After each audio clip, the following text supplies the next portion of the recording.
Hello everyone, मेरा नाम doctor Amit चक्रवर्ती है। मैं head and neck cancer specialist हूँ। मैं स्पेशलिटी सर्जिकल ऑन्कोलॉजी में कार्यरत हूँ। आज हम डिस्कस करना चाहते हैं हेड एंड नेक कैंसर में एक टॉपिक, इंटरेस्टिंग टॉपिक है जो जीभ का कैंसर, और ये जीभ के कैंसर के कारण, लक्षण और इसके उपाय क्या है, ये आज हम सुनने वाले हैं।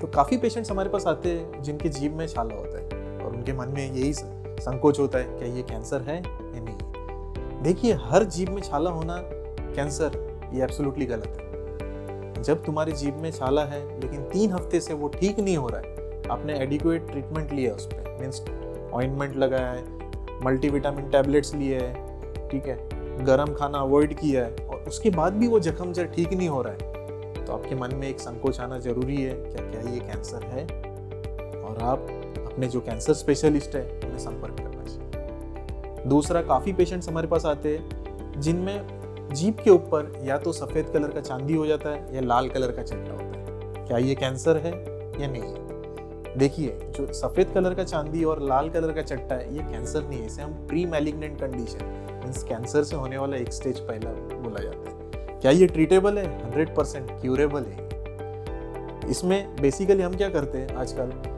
इसे लेज़र से सर्जरी करके निकाल दिया जाता है, और ये सैंपल जो निकालते हैं, जैसे चांदी पड़ा है सफ़ेद या लाल चांदी पड़ा है, तो उसे निकाल के हम टेस्टिंग के लिए भेजते हैं। 100 में से एक पेशेंट में ऐसा पाया जाता है कि उसमें इन्वेजिव कैंसर रहता है, और बाकी 99 पेशेंट्स में ऐसा पाया जाता है कि वो नॉर्मल ल्यूकोप्लेकिक, मीन्स कैंसर से होने वाला एक स्टेज पहले। जो पेशेंट के लिए कैंसर से होने वाला एक स्टेज पहले है, उसके लिए तो 100% ट्रीटमेंट क्यूरेबल है। लेकिन जिसमें ऐसा दिखता है कि वो थोड़ा सा डीप सीटेड फोकस है स्क्वेमस सेल कार्सिनोमा का, उन पेशेंट्स में हमें वाइड एक्सीजन, मीन्स वो कैंसर है उसके बाजू से 1 सेंटीमीटर का मार्जिन लेके कंप्लीट निकालना पड़ता है, ताकि वो बीमारी वहाँ पे वापस रिपीट ना हो। दूसरा, वहाँ का तकलीफ गले में फैल सकता है, इसलिए नेक डिसेक्शन, मीन्स गले की जो छोटी छोटी लिम्फ नोड्स होते हैं उसे निकाला जाता है, राइट। तो इसलिए आपके मुंह में कभी भी सफ़ेद चांदी या लाल कलर का चट्टा जो अच्छे से भर नहीं रहा है, इमीडिएटली आपने दिखाना चाहिए। और एक कारण हमें ऐसा दिखा है कि जो दांत होते हैं, जो भी पेशेंट्स में दांत का अलाइनमेंट मीन्स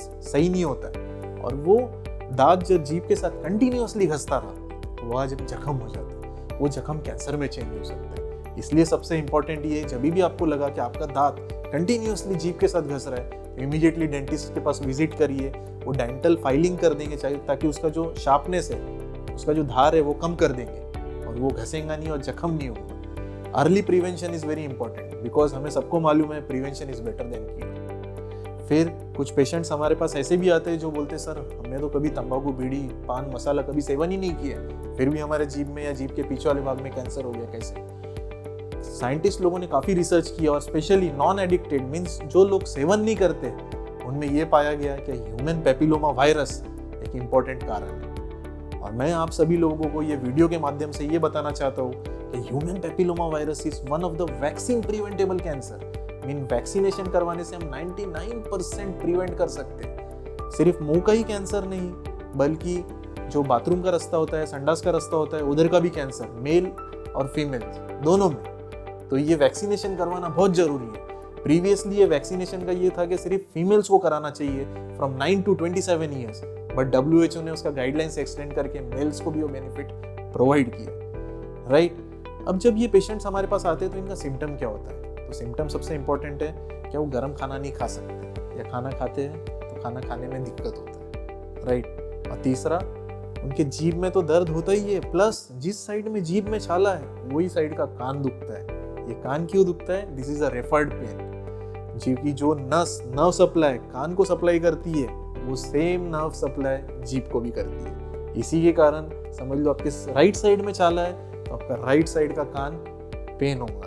इसमें और कोई दूसरा बीमारी नहीं है, कान में कोई तकलीफ नहीं है, तकलीफ आपके जीभ में, ठीक है। अभी इसका हमें क्या करना होगा? बेसिकली जब भी जबान का कैंसर होता है उसमें MRI किया जाता है। MRI कहाँ का करते हैं? नेक और PNS, ठीक है।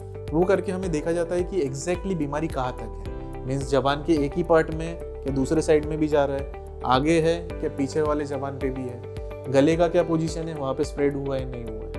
फिर अभी उसके बाद ये पूरा डायग्नोसिस हो जाने के बाद, बायोप्सी प्रूव होने के बाद, अभी ट्रीटमेंट ऑप्शन आता है। ट्रीटमेंट में हर पेशेंट को कंसर्न होता है कि सर ये मेरा ऑपरेशन होने के बाद मैं खाना खा पाऊंगा या नहीं, ये स्वरपेटी में जो आप इधर छेद करोगे सांस लेने के लिए वो हर समय के लिए रहेगा या नहीं। देखिए अभी जो हम एडवांस टेक्निक से ऑपरेशन करते हैं उसमें जितना पोर्शन आपका जीभ कट जाता है वो जीभ वापस बनाया जाता है, राइट। तो ये सबसे अच्छी बात है कि आपका जीभ वापस बन रहा है, जिसमें हमें सॉलोइंग स्पीच के लिए काफ़ी सुविधा होती है। सिर्फ वो जो जीभ आर्टिफिशियली बनाया जाता है उसमें आपको कोई सेंसेशन नहीं रहेगा, राइट। मीन्स आप ये नहीं समझ पाओगे कि ठंडा है गर्म है, तीखा है या मीठा है, राइट।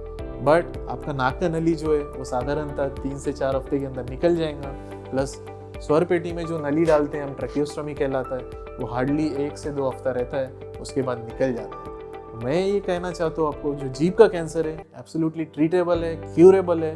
अब सिर्फ राइट टाइम पे राइट जगह पहुँचना चाहिए। किसी भी पेशेंट को ऐसा लगे कि उनके जीभ में छाला है जो ठीक नहीं हो रहा है, तो मेरी टीम आपके लिए 24/7 कार्यरत है। आप मुझे व्हाट्सएप पे मैसेज कर सकते हो, मेल कर सकते हो, आके पर्सनली विजिट कर सकते हो, राइट।